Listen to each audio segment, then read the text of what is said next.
Bienvenue dans une nouvelle vidéo sur Over the Wire sur la sécurité web pour débutants. Donc ici, nous allons résoudre le level 30. La première chose à faire, c'est d'accéder au laboratoire. Donc on sélectionne le lien et on l'ouvre dans un nouvel onglet.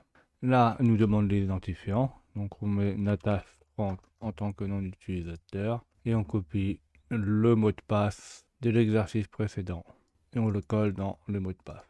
On signe, on ne sauve pas et là, on a un nom d'utilisateur et un mot de passe à mettre. Donc par exemple, si je mets un nom d'utilisateur, Natas 30 et un mot de passe au hasard, qui est par exemple 1, 2, 3, 4, ça nous dit file.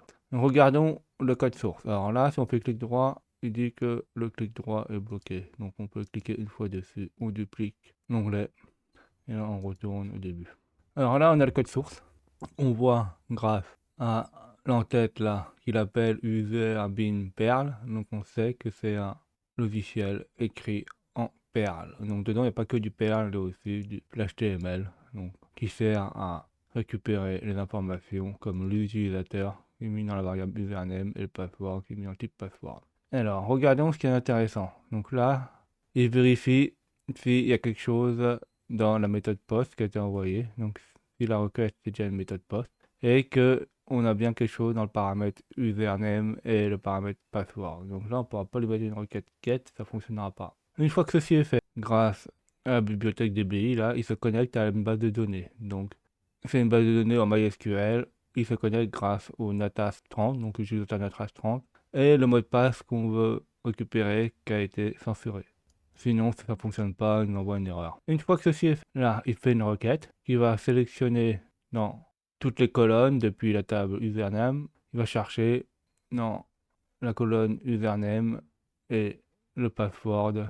Il va récupérer le paramètre et en fait, on va vérifier le mot de passe et le nom d'utilisateur.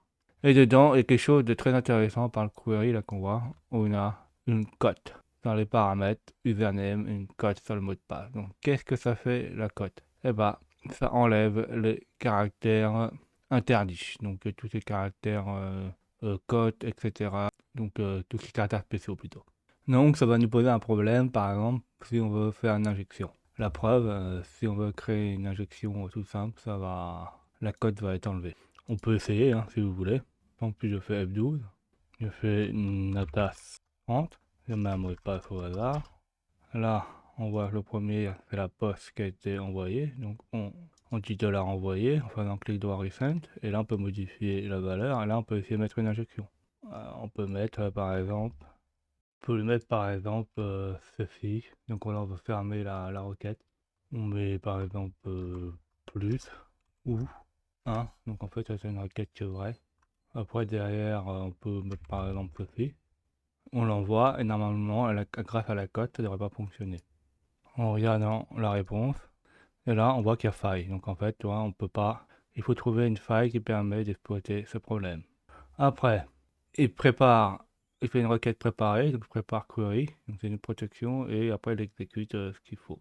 Si c'est bon, si la réponse est bonne, donc s'il n'y a pas de, s'il trouve le bon mot de passe et le bon utilisateur, il dit qu'on a gagné et il nous montre le résultat des données qui ont été comparées, donc le mot de passe et l'utilisateur. Sinon, la fiche file qu'on a faite. Alors, il y a un problème, c'est qu'en fait, cette vulnérabilité code, elle est vulnérable au tableau. Donc, on peut mettre un tableau. Et si on lui met un tableau dedans et on met une injection dedans, il ne va pas lire l'injection et les codes. Il va oublier d'enlever ceci et ça va être vulnérable. Donc, ça, on pourra l'exploiter. Donc, on va l'exploiter à partir d'un fichier, parce qu'on va faire une injection à partir de Python. Et je vous montre qu'on va faire. Donc là, on importe la librairie request pour faire les requêtes. On a l'URL qui va aller sur le site et sur la session. Là, on va ouvrir une requête, on va ouvrir une session pour les requêtes. Ou sans fiche, quand la première fois qu'on va sur le site, il nous demande le NATAS et le mot de passe. Donc ça, c'est au début qu'on avait mis au niveau du mot de passe. Et c'est là qu'on va injecter la méthode post. Donc là, ça va être l'argument dans la méthode post. Donc en premier, on met le nom d'utilisateur. Donc c'est bien NATAS 31 qu'on veut. Et on va faire l'injection du mot de passe. Donc en fait là, on va mettre ça dans un tableau, donc ça va pas être vérifié par le code. Mais par exemple, là, on va dedans fermer la requête. Donc on va fermer en fait le mot de passe. Enfin, il n'aura pas le temps de le mettre dedans. Et on va évaluer celui-ci comme égal 1, or 1. Donc quelque chose ou 1, c'est égal toujours à 1. Donc si on regarde le tableau de logique, 1 ou 0 égale 1, 0 ou 1 égale 1, et 1 ou 1 égale 1. Il n'y a que quand c'est 0 ou 0, c'est égal à 0. Donc là, ce sera toujours vrai. Donc la requête va nous afficher les données.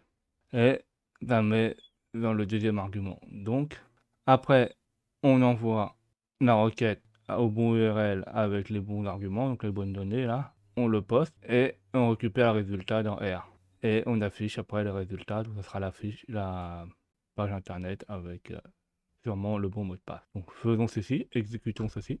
Donc faisons Python exploit et regardons ce que ça nous a mis. Donc là, l'exploit a bien fonctionné. Ça nous renvoie à une page web avec le mot de passe. Donc ça met bien win et le résultat est le mot de passe qui est là.